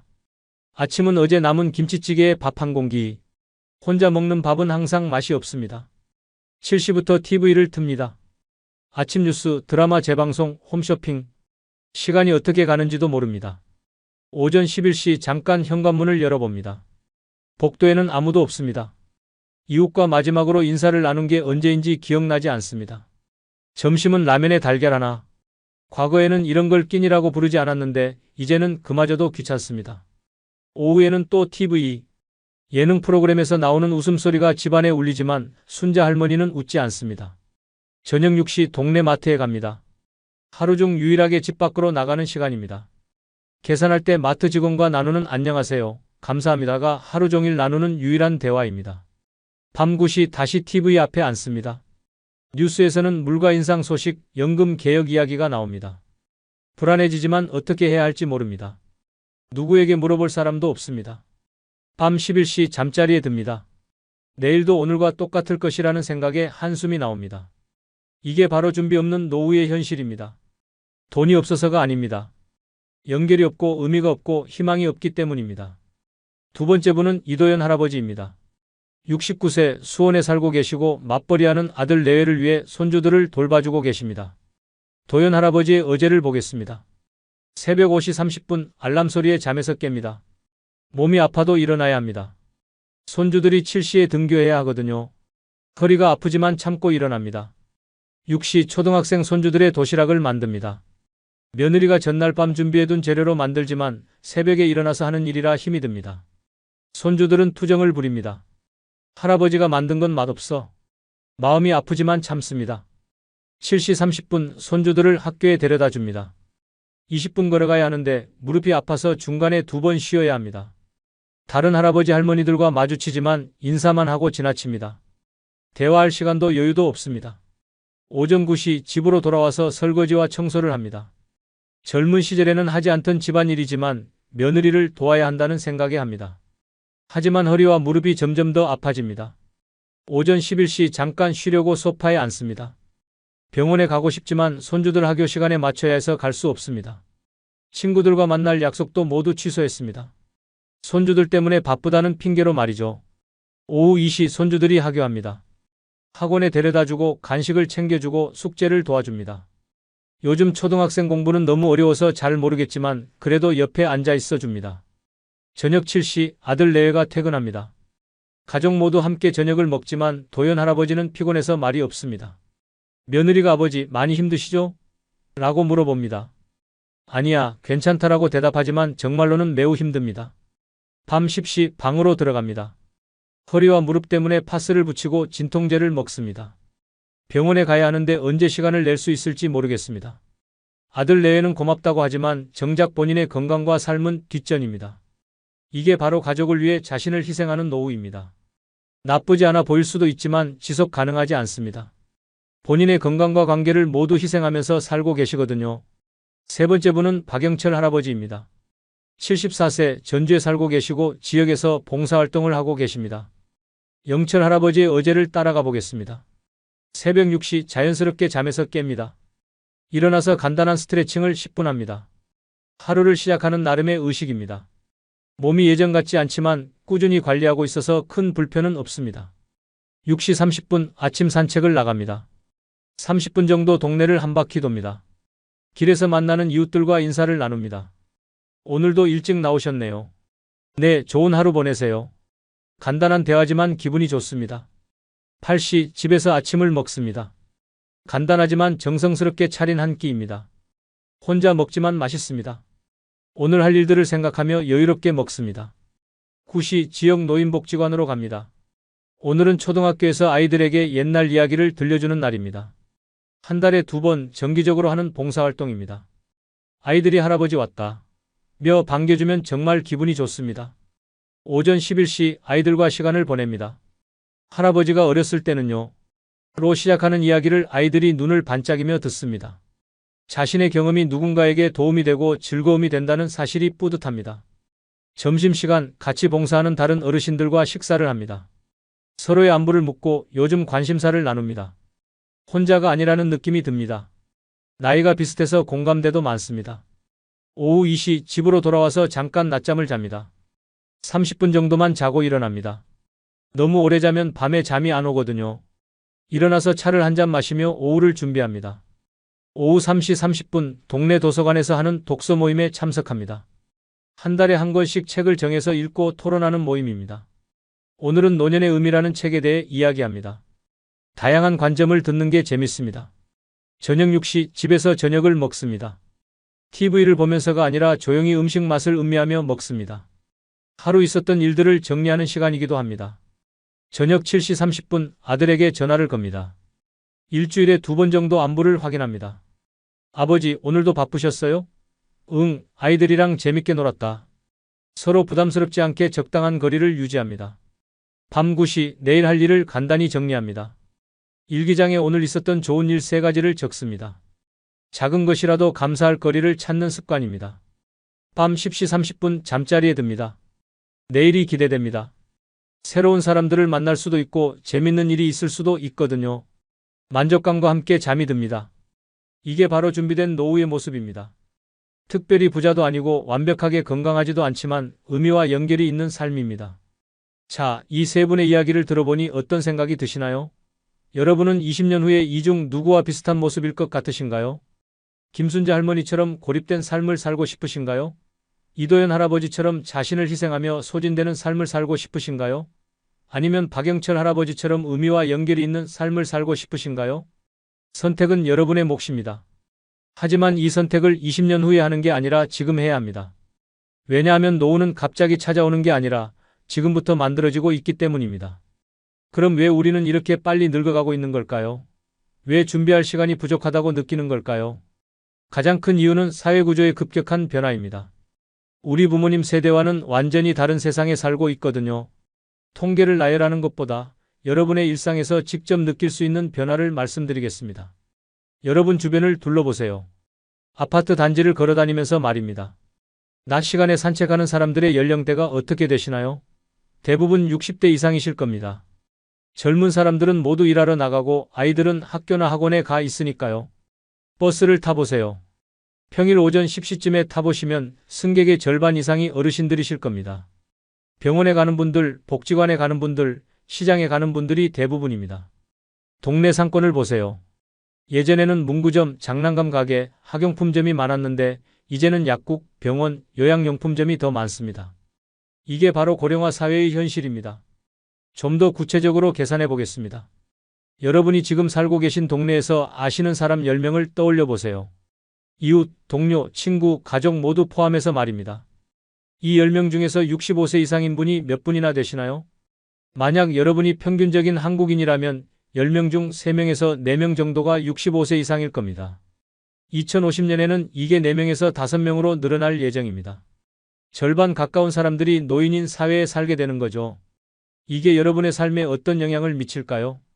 첫째, 부양 부담이 급격히 늘어납니다. 지금은 노인 1명을 젊은이 3명이 부양하지만 앞으로는 젊은이 1.5명이 노인 1명을 부양해야 합니다. 여러분의 자녀들에게는 엄청난 부담이 되겠죠. 둘째, 의료비와 돌봄 비용이 급상승합니다. 병원은 더 붐비고 간병비는 더 비싸지고 요양원은 더 부족해집니다. 지금도 요양원 한 달 비용이 200만 원에서 300만 원인데 앞으로는 더 올라갈 겁니다. 셋째, 사회활력이 떨어집니다. 새로운 일자리는 줄어들고 혁신은 더뎌지고 전체적인 경제 성장률이 둔화됩니다. 여러분의 연금과 자산 가치에도 영향을 미치겠죠. 넷째, 세대 갈등이 심해집니다. 젊은 세대는 왜 우리가 이렇게 많은 세금을 내야 하냐고 불만을 가질 것이고, 노인 세대는 우리가 이 나라를 일구었는데 왜 홀대 받아야 하냐고 억울해할 겁니다. 하지만 이런 거시적인 변화보다 더 중요한 것은 여러분 개인의 준비입니다. 사회가 어떻게 변하든 준비된 사람은 살아남고 준비하지 않은 사람은 어려움을 겪게 됩니다. 그럼 지금부터 구체적인 준비 방법을 알려드리겠습니다. 크게 4가지 영역으로 나눠서 말씀드릴게요. 건강, 돈, 기술, 그리고 관계입니다. 먼저 건강부터 시작하겠습니다. 제가 가장 강조하고 싶은 개념이 있습니다. 기능적 수명이라는 개념입니다. 단순히 얼마나 오래 사는가가 아니라 얼마나 오래 자립적으로 사는가가 중요하다는 뜻입니다. 2가지 시나리오를 상상해 보세요. 시나리오 A, 85세까지 살지만 마지막 10년은 병원 침대에서 보냅니다. 혼자서는 화장실도 가기 어렵고 식사도 도움이 필요합니다. 가족들은 돌아가면서 간병을 하느라 지쳐가고 의료비는 월 300만 원씩 나갑니다. 시나리오 B, 80세까지 살지만 마지막까지 자신의 2발로 걷고 스스로 식사하고 독립적으로 생활합니다. 마지막 6개월 정도만 약간의 도움을 받고 비교적 평안하게 생을 마감합니다. 여러분은 어떤 시나리오를 선택하시겠어요? 당연히 B죠. 그럼 B 시나리오를 위해서는 어떻게 준비해야 할까요? 핵심은 근력과 균형 감각, 그리고 심폐기능을 유지하는 것입니다. 복잡한 운동을 할 필요는 없어요. 집에서도 충분히 할 수 있는 간단한 운동들만으로도 효과를 볼 수 있습니다. 가장 기본이 되는 운동을 알려드리겠습니다. 의자 스쿼트라고 하는 운동입니다.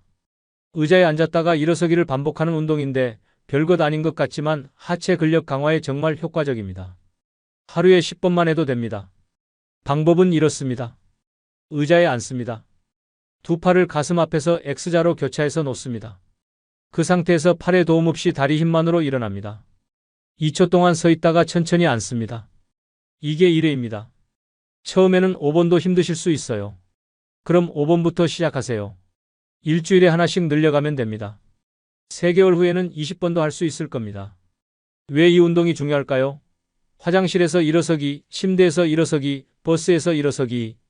이 모든 동작이 바로 스쿼트 동작입니다. 이 근력이 떨어지면 일상생활이 어려워지는 거예요. 2번째는 물통 들기 운동입니다. 1.5리터 물통 2개를 준비합니다. 처음에는 물을 반만 채워서 시작하세요. 2 손에 하나씩 들고 팔을 옆으로 들어 올렸다가 내리는 운동입니다. 10번씩 3세트 하시면 됩니다. 이 운동은 어깨와 팔 근력을 기르는 데 도움이 됩니다. 높은 곳에서 물건을 내리거나 세탁물을 널거나 짐을 들 때 필요한 근력이에요. 3번째는 균형 훈련입니다. 벽이나 의자를 옆에 두고 한 발로 서 보세요. 처음에는 10초도 힘드실 거예요. 그럼 벽을 잡고 시작하세요.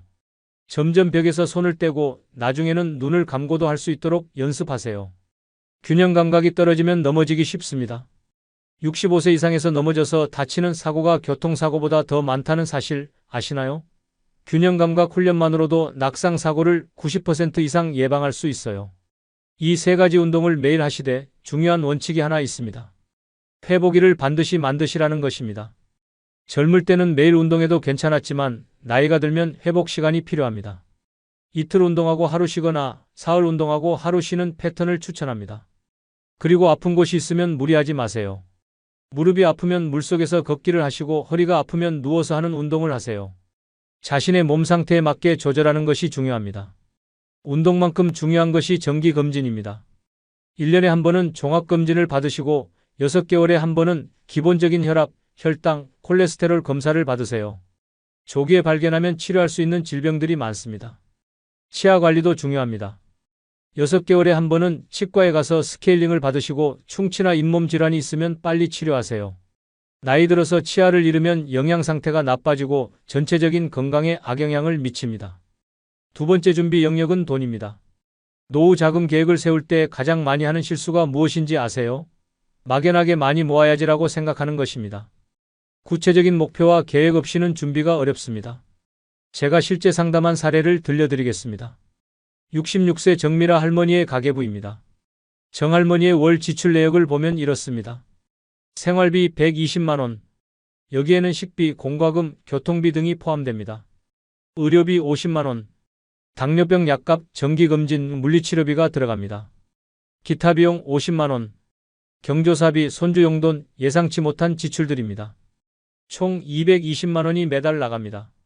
그런데 수입은 어떨까요? 국민연금 80만 원, 기초연금 30만 원, 개인연금 30만 원, 총 140만 원입니다. 220만 원 나가고 140만 원 들어오니까 매달 80만 원이 부족합니다. 1년이면 960만 원, 10년이면 9,600만 원이 부족한 거예요. 이게 바로 현실입니다. 정할머니처럼 부족분이 생기는 경우 어떻게 해결해야 할까요? 크게 세 가지 방법이 있습니다. 첫째, 지출을 줄이는 것입니다. 하지만 이미 최소한의 생활비만 쓰고 계신 분들에게는 쉽지 않아요. 둘째, 수입을 늘리는 것입니다. 아르바이트를 하거나 작은 사업을 시작할 수 있지만 건강과 체력에 한계가 있습니다. 셋째, 미리 준비한 자금을 사용하는 것입니다. 이게 가장 현실적인 방법이에요. 그럼 얼마나 준비해야 할까요? 저는 3개 주머니 전략을 추천합니다. 첫 번째 주머니는 단기 자금입니다. 1년에서 3년간 사용할 돈으로 생활비 부족분과 응급 상황에 대비하는 자금입니다. 정할머니의 경우라면 80만 원 곱하기 36개월, 약 3천만 원 정도가 필요합니다. 이 돈은 언제든지 찾을 수 있는 곳에 보관해야 합니다. 은행 예금이나 CMA 같은 상품이 적합해요. 수익률은 낮더라도 안전성과 유동성이 중요합니다. 두 번째 주머니는 중기자금입니다.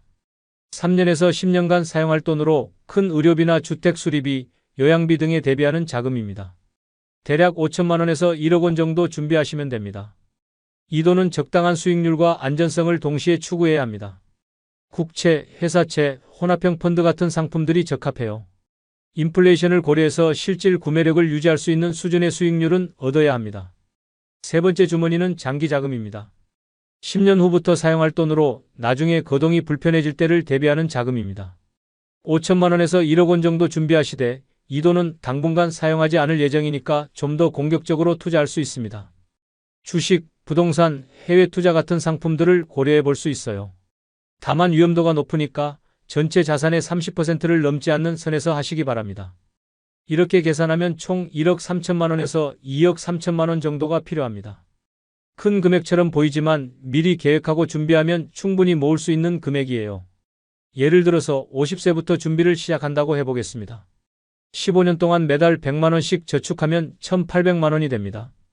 여기에 연 3%의 이자가 붙는다면 약 2,200만 원이 모입니다. 15년간 총 3억 3천만 원이 모이는 거죠.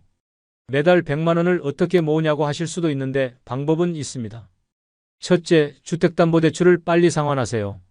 대출 이자만 월 50만 원에서 100만 원 나가는 분들이 많은데 이걸 일찍 정리하면 그 돈을 저축할 수 있습니다. 둘째, 자녀 교육비와 결혼비용을 현실적으로 계획하세요. 무작정 많이 줄 것이 아니라 본인의 노후 자금과 균형을 맞춰야 합니다. 셋째, 생활비를 점검해 보세요. 꼭 필요하지 않은 지출들이 의외로 많습니다. 월 10만 원만 줄여도 1년에 120만 원, 15년이면 1,800만 원입니다. 넷째, 부업이나 재테크를 고려해 보세요. 용돈 관리, 쇼핑몰 운영, 투자 수익 등으로 월 20만 원에서 30만 원 정도는 추가 수입을 만들 수 있습니다. 여기서 중요한 것은 절대로 고위험 투자에 올인하지 말라는 것입니다. 한 방에 큰 돈을 벌어서 노후를 준비하겠다는 생각은 위험합니다. 원금을 잃으면 다시 벌 시간이 부족하거든요. 안전하고 꾸준한 방법이 최선입니다. 은행 적금, 연금저축, 주택연금, 개인연금 같은 안정적인 상품들을 기본으로 하시고 여유자금으로만 조금씩 투자하세요. 그리고 반드시 전문가와 상담하시기 바랍니다. 은행이나 증권회사, 보험회사에서 무료 상담을 해주니까 본인의 상황에 맞는 구체적인 계획을 세우세요. 세 번째 준비 영역은 기술입니다. 디지털 문명이 노후에 얼마나 큰 손실을 가져오는지 실제 사례를 들려드리겠습니다. 75세 이병수 할아버지의 이야기입니다. 병수 할아버지는 은행에서 송금을 하려고 하셨어요. 그런데 창구 직원이 인터넷 뱅킹으로 하시면 수수료가 무료예요라고 안내해드렸습니다. 하지만 할아버지는 인터넷 뱅킹을 모르셔서 창구에서 하셨어요. 수수료 3,000원을 내셨습니다. 한 달에 10번 송금하신다면 3만 원, 1년이면 36만 원의 수수료를 더 내시는 거예요. 10년이면 360만 원입니다. 인터넷 뱅킹을 모른다는 이유로 360만 원을 더 내시는 거죠. 병원 예약도 마찬가지입니다. 전화로 예약하면 대기 시간이 길고 원하는 시간에 예약하기 어려워요. 하지만 병원 앱을 사용하면 24시간 언제든지 예약할 수 있고 대기번호도 확인할 수 있습니다. 택시도 그렇습니다. 길에서 택시를 잡으면 언제 올지 모르고 바가지 요금을 당할 수도 있어요. 하지만 카카오 택시나 타다 같은 앱을 쓰면 정확한 요금을 미리 알 수 있고 기사님의 위치도 실시간으로 확인할 수 있습니다. 이런 작은 것들이 누적되면 엄청난 차이가 됩니다. 디지털을 잘 사용하는 노인과 그렇지 않은 노인 사이에는 생활의 질에서 큰 격차가 생기는 거예요. 그럼 어떤 기술들을 꼭 배워야 할까요? 필수 4가지를 말씀드리겠습니다. 첫 번째는 모바일 송금입니다. 토스, 카카오페이, 페이코 같은 앱을 하나 정도는 사용할 수 있어야 해요. 자녀들에게 용돈을 보내거나 온라인 쇼핑을 할 때, 택시비를 낼 때 필요합니다. 처음에는 복잡해 보이지만 한번 배워두면 매우 편리해요. 은행에 가지 않고도 24시간 언제든지 송금할 수 있거든요. 두 번째는 온라인 예약입니다. 병원, 미용실, 식당, 영화관 예약을 온라인으로 할 수 있어야 해요. 전화보다 훨씬 빠르고 정확합니다. 네이버 예약, 병원 홈페이지, 영화관 앱 등을 사용해 보세요. 처음에는 자녀들의 도움을 받아서라도 익혀두시면 좋겠어요. 세 번째는 복지 앱입니다. 정부에서 제공하는 각종 복지 혜택을 신청할 때 온라인이 훨씬 빠르고 편해요. 기초연금, 노인장기요양보험, 각종 바우처 서비스 등을 신청할 수 있습니다. 복지로 앱, 국민연금 앱, 건강보험 앱 등을 설치해서 사용해 보세요. 직접 기관에 가지 않고도 많은 일을 처리할 수 있어요. 네 번째는 영상통화입니다. 자녀, 손자, 손녀와 소통할 때 음성통화보다는 영상통화가 훨씬 좋아요. 서로의 얼굴을 보면서 이야기하면 외로움도 덜하고 관계도 더 가까워집니다. 카카오톡 영상통화, 줌, 구글 미트 등을 사용할 수 있으면 좋겠어요. 코로나19 때 많은 분들이 화상회의를 배우셨듯이 꼭 필요한 기술입니다. 이런 기술들을 어떻게 배울 수 있을까요? 가장 좋은 방법은 시니어 디지털 교육을 받는 것입니다. 각 지역 주민센터나 노인복지관에서 무료로 스마트폰 교육을 해줘요. 같은 또래끼리 배우니까 부담도 적고 천천히 배울 수 있습니다. 실제로 제가 방문한 서울 강남구의 한 노인복지관 교육 현장을 소개해드리겠습니다. 70세 전후의 어르신 15명이 강의실에 모여 앉아 계셨어요. 강사는 30대 젊은 선생님이었는데 정말 친절하고 천천히 가르쳐 주셨습니다. 할머니, 화면 하단에 있는 파란색 동그라미를 눌러보세요. 어디요? 이거요? 네, 맞습니다. 잘하셨어요. 이런 식으로 한 사람 한 사람 확인해 가면서 가르쳐 주시더라고요. 어르신들도 처음에는 어색해 하셨지만 점점 익숙해지시면서 즐거워하셨어요. 특히 인상 깊었던 것은 72세 김말순 할머니의 변화였습니다. 처음에는 나는 기계치라서 안 되라고 포기하시려던 분이었는데 3개월 후에는 손자에게 카카오톡으로 사진을 보내시더라고요. 손자가 할머니 대박이라고 답장을 보내더라고요. 그때 정말 뿌듯했어요. 할머니의 얼굴에 환한 미소가 번졌습니다. 이런 교육 프로그램들은 전국 어디서나 있어요. 서울시의 경우 어르신 스마트폰 교실이라는 이름으로 운영되고 부산시는 시니어 디지털 역량 강화 사업, 대구시는 스마트 시니어 아카데미라는 이름으로 운영됩니다. 교육을 받기 어려운 상황이라면 자녀들의 도움을 받으세요. 하지만 여기서 중요한 팁이 있습니다. 한 번에 모든 것을 배우려고 하지 마세요. 하나씩 천천히 익숙해질 때까지 연습하세요. 예를 들어서 첫 주에는 카카오톡 메시지 보내기만 연습하세요. 이것만 완벽하게 할 수 있으면 둘째 주에는 사진 보내기를 배우고 셋째 주에는 영상통화를 배우는 식으로 말이에요. 그리고 절대로 창피하지 마세요. 젊은 사람들도 새로운 앱을 배울 때는 어색해해요. 나이 때문에 못 배우는 게 아니라 연습이 부족해서 그런 거예요. 네 번째 준비 영역은 관계입니다. 가족관계와 지역관계로 나눠서 말씀드리겠습니다. 먼저 가족관계부터 보겠습니다. 노후의 가장 큰 스트레스 중 하나가 가족 간의 갈등입니다. 특히 부모님 돌봄을 둘러싼 형제자매 간의 갈등은 정말 심각해요. 실제 사례를 들려드리겠습니다. 이것은 가상의 사례이지만 제가 상담한 수많은 가족들의 이야기를 종합한 것입니다. 3남 2녀 중 첫째인 김대호 씨의 이야기입니다. 아버지가 치매에 걸리셔서 돌봄이 필요한 상황이 되었어요. 당연히 첫째인 대호 씨가 주로 돌봐야 한다는 분위기였습니다. 처음에는 내가 맞으니까 당연하다는 생각으로 시작했어요. 하지만 시간이 갈수록 힘들어졌습니다. 매주 부모님 댁에 가서 병원 모시기, 약 챙겨드리기, 생활비 지원하기. 육체적으로도 힘들었지만 경제적 부담도 만만치 않았어요. 월 200만 원씩 드는 간병비와 의료비를 혼자 감당하기 어려워서 동생들에게 도움을 요청했어요. 그런데 둘째는 나는 지방에 살아서 자주 갈 수 없다. 셋째는 사업이 어려워서 돈이 없다. 첫째 여동생은 시집간 딸은 친정일에 깊이 관여하기 어렵다. 막내 여동생은 아직 애가 어려서 여유가 없다는 식으로 모두 핑계를 댔어요. 결국 대호 씨 혼자서 모든 것을 감당하게 되었고 자신의 가정생활과 직장생활까지 위기에 빠졌습니다. 동생들에 대한 원망이 쌓이면서 가족관계도 악화되었어요. 이런 상황은 어떻게 예방할 수 있을까요? 답은 미리 가족 합의서를 만드는 것입니다. 부모님이 건강할 때 온 가족이 모여서 돌봄에 대한 원칙을 정해두는 거예요. 가족 합의서에 들어가야 할 3가지 항목을 말씀드리겠습니다. 첫째, 역할 배분표입니다. 누가 어떤 역할을 담당할지 미리 정해두는 거예요.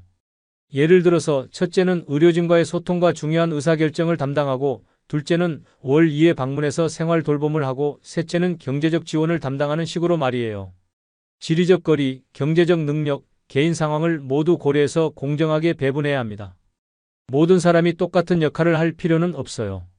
각자의 상황에 맞게 다르게 기여하면 됩니다. 둘째, 비용 상한선입니다. 돌봄 비용이 얼마까지 들어가면 어떻게 분담할지 미리 정해두는 거예요. 예를 들어서 월 100만 원까지는 첫째가 부담하고 그 이상 들어가면 형제들이 나눠서 부담한다든지 말이에요. 그리고 요양원에 모실 경우의 비용 분담, 간병인을 고용할 경우의 비용 분담도 미리 정해두세요. 돈 문제로 싸우는 것만큼 가족 관계를 악화시키는 것도 없거든요. 셋째, 의료의사결정 기록입니다. 부모님이 의식을 잃거나 판단력을 잃으셨을 때 누가 대신 의료진과 상의하고 결정할지 미리 정해두는 거예요. 그리고 부모님의 평소 생각도 기록해두세요. 연명치료는 어떻게 할 것인가, 장기 기증은 어떻게 할 것인가, 장례는 어떻게 치를 것인가 같은 것들을 미리 이야기해 두시면 좋겠어요. 막상 그런 상황이 되면 가족들이 혼란스러워 하거든요. 이런 합의서를 만들 때 중요한 것은 강요하지 않는다는 것입니다. 모든 가족이 자발적으로 동의해야 해요. 그리고 상황이 바뀌면 언제든지 수정할 수 있다는 것도 명시해 두세요. 합의서를 만드는 과정 자체가 가족들이 서로의 상황을 이해하는 계기가 됩니다. 그리고 나중에 갈등이 생겼을 때도 우리가 미리 정한 원칙이 이거였잖아라고 이야기할 수 있어서 해결이 수월해져요. 다음은 지역관계입니다.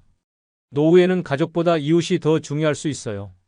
가족은 멀리 살거나 바빠서 자주 만나기 어렵지만 이웃은 가까이 있어서 위급할 때 더 빨리 도움을 받을 수 있거든요. 제가 강조하고 싶은 개념이 10분 생활권입니다. 집에서 걸어서 10분 내에 필요한 시설들이 모두 있어야 한다는 뜻입니다. 체크리스트를 만들어 드릴게요. 여러분 집에서 걸어서 10분, 즉 반경 500m 안에 이 5가지가 있는지 확인해 보세요. 첫째, 병원 또는 의원입니다. 내과, 정형외과, 안과, 치과 중에서 최소 2곳은 있어야 해요. 걸어서 갈 수 있는 거리에 병원이 없으면 나이가 들어서 정말 불편합니다. 둘째, 약국입니다. 24시간은 아니어도 적어도 저녁 8시까지는 문을 여는 약국이 있어야 해요. 응급 상황에 약을 사러 갈 수 있거든요. 셋째, 마트 또는 시장입니다. 장을 보러 갈 수 있는 곳이 있어야 해요. 대형마트는 아니어도 생활에 필요한 기본적인 것들을 살 수 있는 곳이면 됩니다. 넷째, 은행 또는 우체국입니다. ATM만 있어도 괜찮지만 창구 업무를 볼 수 있는 곳이 있으면 더 좋아요. 복잡한 금융 업무는 아직도 창구에서 하는 경우가 많거든요. 다섯째, 복지관 또는 주민센터입니다. 각종 복지 서비스를 신청하거나 동호회 활동을 할 수 있는 곳이 있어야 해요. 사회적 연결의 거점이 되는 곳입니다. 이 5가지가 모두 10분 내에 있다면 최고이지만 현실적으로 어려울 수 있어요. 그럼 최소한 병원과 마트는 반드시 가까이 있어야 합니다. 만약 지금 살고 계신 곳이 이 조건에 맞지 않는다면 노후를 위해서 이사를 고려해 볼 필요가 있어요. 나중에 거동이 불편해지면 이사하기 더 어려우니까 미리 준비하시는 게 좋겠어요. 그리고 이웃 연락망을 구축하세요. 최소 3명 정도는 위급할 때 연락할 수 있는 이웃이 있어야 해요. 어떻게 이웃과 친해질 수 있을까요? 가장 쉬운 방법은 동네 산책을 하면서 인사를 나누는 것입니다. 매일 같은 시간에 나가다 보면 자연스럽게 얼굴을 익히게 되고 인사를 나누게 되고 이야기를 하게 돼요. 아파트에 살고 계시면 엘리베이터에서 만날 때 먼저 인사하세요. 몇 층이세요? 날씨가 좋네요. 오늘도 좋은 하루 보내세요 같은 간단한 말부터 시작하면 됩니다. 동네 상점을 이용할 때도 점원이나 사장님과 대화를 나눠보세요. 오늘 뭐가 신선해요? 이 동네 산지 얼마 안 돼서 잘 모르는데 맛있는 식당 어디 있어요? 같은 질문을 하면 자연스럽게 대화가 시작돼요. 종교시설이나 복지관의 프로그램에 참여하는 것도 좋은 방법입니다. 같은 관심사를 가진 사람들을 만날 수 있고 정기적으로 만나면서 친분을 쌓을 수 있어요. 중요한 것은 너무 부담스럽게 접근하지 않는다는 것입니다. 한 번에 깊은 관계를 만들려고 하지 말고 서서히 친분을 쌓아가세요. 그리고 상대방의 사생활을 지나치게 캐묻지 마시고요. 이웃과 좋은 관계를 유지하는 비결은 적당한 거리입니다. 너무 가까우면 부담스럽고 너무 멀면 소용없어요. 평소에는 인사 정도만 나누다가 필요할 때 서로 도움을 주고받는 관계가 이상적입니다. 다섯 번째 준비 영역은 일과 의미입니다. 많은 분들이 은퇴 후에 할 일이 없어서 무료함을 느끼십니다. TV만 보거나 집에만 있으면 몸도 마음도 금세 늙어요. 적당한 일거리가 있어야 건강하고 의미 있는 노후를 보낼 수 있습니다. 하지만 여기서 말하는 일이라는 것은 젊을 때 했던 치열한 경쟁의 일이 아니에요. 자신의 경험과 지혜를 나누면서 사회에 기여하고 보람을 느낄 수 있는 일입니다. 실제 사례들을 들려드리겠습니다. 첫 번째는 도서관 서가 정리 봉사입니다. 68세 김문희 할머니는 평생 책을 좋아하셨어요. 은퇴 후에 동네 도서관에서 봉사를 시작하셨는데 주 2회 하루 3시간씩 책 정리를 도와드립니다. 단순한 일 같지만 문희 할머니에게는 큰 의미가 있어요. 새로운 책들을 먼저 볼 수 있고 사서 선생님들과 책 이야기를 나눌 수 있고 도서관을 이용하는 지역 주민들과도 자연스럽게 인사를 나누게 됩니다. 책을 정리하다 보면 이런 좋은 책이 있구나 하고 발견하게 돼요. 그럼 집에 가서 빌려다 읽죠. 그리고 다음에 다른 분들께 추천해드리기도 하고 정말 즐거워요. 문희 할머니의 얼굴에는 환한 미소가 있었습니다. 두 번째는 초등학교 안전도우미입니다. 72세 박정수 할아버지는 아침 7시 30분부터 8시 30분까지 동네 초등학교 앞에서 아이들의 안전한 등교를 도와주고 계십니다. 아이들이 할아버지 안녕하세요 라고 인사해주면 정말 기분이 좋아요. 가끔 위험한 상황에서 아이들을 보호해줄 수 있어서 뿌듯하기도 하고요. 우리 손자 손녀뻘 되는 아이들이니까 정말 소중하죠. 이 일은 하루에 1시간만 하면 되고 주 5일째라서 주말에는 쉴 수 있어요. 적당한 책임감과 보람을 동시에 얻을 수 있는 일입니다. 세 번째는 공원 가꾸기 봉사입니다. 65세 이순옥 할머니는 동네 작은 공원의 화단을 가꾸는 일을 하고 계십니다. 월요일과 목요일 주 2회 오전에 나가서 꽃과 나무를 돌봅니다. 젊을 때부터 식물 키우는 걸 좋아했는데 아파트에서는 마음껏 할 수 없잖아요. 그런데 여기서는 넓은 화단을 마음껏 가꿀 수 있어서 정말 좋아요. 계절마다 다른 꽃을 심고 주민들이 꽃이 예쁘다고 말해주시면 정말 기뻐요. 이런 경험형, 봉사형 일자리의 특징은 무엇일까요? 첫째, 경쟁이 심하지 않습니다. 젊은 사람들이 원하는 일이 아니라서 상대적으로 기회가 많아요. 둘째, 시간 부담이 크지 않습니다. 하루 종일 해야 하는 일이 아니라 하루 2-3시간, 주 2-3회 정도만 하면 되는 경우가 대부분이에요. 셋째, 스트레스가 적습니다. 실적을 내야 한다는 압박도 없고 복잡한 인간관계도 없어요. 넷째, 보람을 느낄 수 있습니다. 자신이 하는 일이 누군가에게 도움이 되고 사회에 기여한다는 느낌을 받을 수 있어요. 다섯째, 새로운 관계를 만들 수 있습니다. 비슷한 관심사를 가진 사람들을 만나면서 새로운 친분을 쌓을 수 있어요. 이런 일자리는 어디서 찾을 수 있을까요? 가장 좋은 곳은 주민센터입니다. 각 지역마다 다양한 자원봉사 프로그램을 운영하고 있어요. 정기적으로 봉사자를 모집하니까 관심 있는 분야가 있으면 문의해보세요. 노인복지관도 좋은 정보원입니다. 복지관에서 직접 운영하는 프로그램도 있고 다른 기관과 연계해서 소개해주는 일자리도 있어요. 종교단체나 시민단체에서도 다양한 봉사 기회를 제공합니다. 본인이 다니시는 교회, 절, 성당이나 환경단체, 문화단체 등에 문의해보세요. 온라인에서도 찾을 수 있어요. 1365 자원봉사 포털, 볼런티어 20일 같은 사이트에서 지역별, 분야별로 봉사 기회를 검색할 수 있습니다. 중요한 것은 본인의 관심사와 능력에 맞는 일을 찾는다는 것입니다. 억지로 하는 봉사는 오래 지속하기 어려워요. 정말 하고 싶고 잘할 수 있는 일을 찾으세요. 그리고 처음부터 큰 책임을 지려고 하지 마세요. 작은 역할부터 시작해서 점차 늘려가는 것이 좋습니다. 몸에 무리가 가지 않는 선에서 즐겁게 할 수 있는 수준에서 하시면 됩니다. 이제 지금까지 말씀드린 모든 내용을 실제로 실천할 수 있는 구체적인 계획을 만들어 보겠습니다. 7일 실천 플랜을 제시해 드릴게요. 첫째 날 지출 3등분 기록하기입니다. 오늘 하루 동안 쓴 모든 돈을 기록해 보세요. 아침에 마신 커피값부터 저녁 식사비까지 모든 지출을 적어보는 거예요. 그리고 이 지출들을 세 그룹으로 나눠보세요. 필수 지출 꼭 써야 하는 돈, 식비, 교통비, 의료비, 공과금 등 선택 지출 있으면 좋지만 없어도 되는 돈, 외식비, 취미비, 쇼핑비 등 투자 지출 미래를 위한 돈, 저축, 보험, 교육비 등 이렇게 나눠보면 어디서 돈이 새나가는지 어디를 줄일 수 있는지 알 수 있어요. 노후 자금 마련을 위해서는 선택 지출을 줄이고 투자 지출을 늘려야 하거든요. 둘째 날 3버킷 금액 계산하기입니다. 앞서 말씀드린 3개 주머니 전략을 본인 상황에 맞게 계산해 보세요. 단기 자금 현재 월 지출액 36개월, 중기 자금 예상되는 큰 지출 의료비, 주택 수리비 등, 장기 자금 요양비, 상속 준비금 등 합계가 얼마나 나오는지 계산해 보시고 현재 준비된 자금과 비교해 보세요. 부족한 금액이 얼마인지 알면 앞으로 얼마나 더 모아야 하는지 구체적인 목표가 생깁니다. 셋째 날 내 생활권 10분 맵 작성하기입니다. 집을 중심으로 반경 500m 지도를 그려보세요. 실제 지도를 인쇄해서 동그라미를 그려도 되고 네이버 지도나 구글 지도를 캡처해서 표시해도 됩니다. 그 안에 병원, 약국, 마트, 은행, 복지관이 어디에 있는지 표시해 보세요. 5가지가 모두 있다면 훌륭하고 없는 것이 있다면 어디서 찾을 수 있는지 알아보세요. 그리고 실제로 걸어서 가보세요. 몇 분이 걸리는지, 중간에 쉴 곳이 있는지, 길이 안전한지 확인해 보시면 됩니다. 넷째 날 의자 스쿼트 10회 시작하기입니다. 오늘부터 매일 의자 스쿼트 10회를 시작해 보세요. 앞서 설명드린 대로 의자에서 일어섰다 앉기를 팔에 힘을 쓰지 않고 다리 힘만으로 하는 거예요. 처음에는 힘들 수도 있어요. 그럼 5회부터 시작하셔도 됩니다. 중요한 것은 매일 하는 것이고 점차 늘려가는 것입니다. 운동을 한 후에는 간단한 기록을 남기세요. 오늘 10회 완주, 7회까지만 가능 이런 식으로 메모해두면 나중에 발전된 모습을 확인할 수 있어요.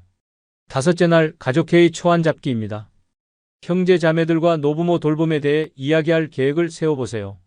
언제 어디서 누구와 이야기할지 정하는 거예요. 부모님이 아직 건강하시다면